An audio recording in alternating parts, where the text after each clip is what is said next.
Hi అండి. ఇడ్లీలోకి ఇలా కొబ్బరి పచ్చడి చేసుకుంటే చాలా బాగుంటుంది. కొబ్బరి ఇలా వేయించుకోవాలి. చిన్న చిన్న ముక్కలుగా కట్ చేసుకొని కొద్దిగా ఆయిల్ వేసి వేయించాలి. ఒక్క స్పూన్ మాత్రమే ఆయిల్ వేయాలి. ఈ కొద్దిగా వేగిన తర్వాత ఇందులోనే కొద్దిగా పచ్చిమిర్చి వేసుకోవాలి. కారానికి తగినంత పచ్చిమిర్చి వేసుకొని ఇలా ఫ్రై చేసుకోవాలి. ఇప్పుడు ఒక స్పూన్ పుట్నాలు వేసుకోవాలి.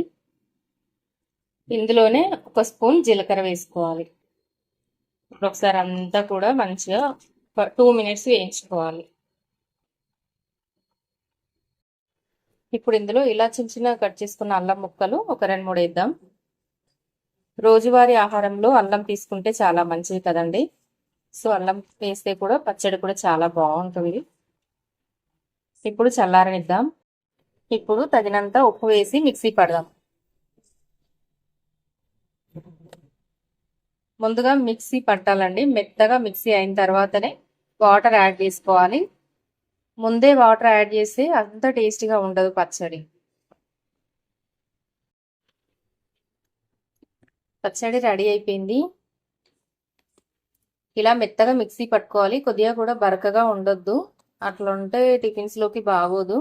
రైస్ లోకి అయితే కొంచెం బరకగా ఉంటే బాగుంటుంది. కానీ మనం తయారు చేసుకునే ఇడ్లీలోకి, దోశలోకి చట్నీ కాబట్టి ఇలా మెత్తగా గ్రైండ్ చేసుకుంటేనే టేస్టీగా ఉంటుంది. ఇప్పుడు ఈ చట్నీకి తాలింపు వేద్దాం. జీలకర్ర, ఆవాలు, ఎండుమిర్చి, కొద్దిగా కరివేపాకు, కొద్దిగా పసుపు వేసి తాలింపు వేసుకుంటే చాలా బాగుంటుంది. చిటికెడు పసుపు వేయడం అలవాటు. పసుపు వేయడం బాగా నచ్చుతుంది అనమాట పచ్చళ్ళలో. పల్లి చట్నీ టిఫిన్స్ లో అయినా కూడా కొద్దిగా పసుపు వేస్తే ఫ్లేవర్ వేరే ఉంటుంది, బాగుంటుంది. ఇక ఈ తాలింపు మనం పచ్చడిలో కలిపేద్దాం.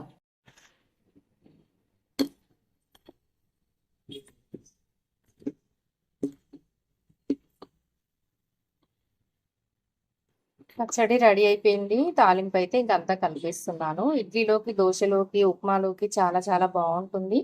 అంతేకాకుండా రైస్ లోకి కూడా కొబ్బరి చట్నీ చేశాను. మీకు కావాలంటే లింక్ డిస్క్రిప్షన్ లో ఇచ్చాను, చూడండి.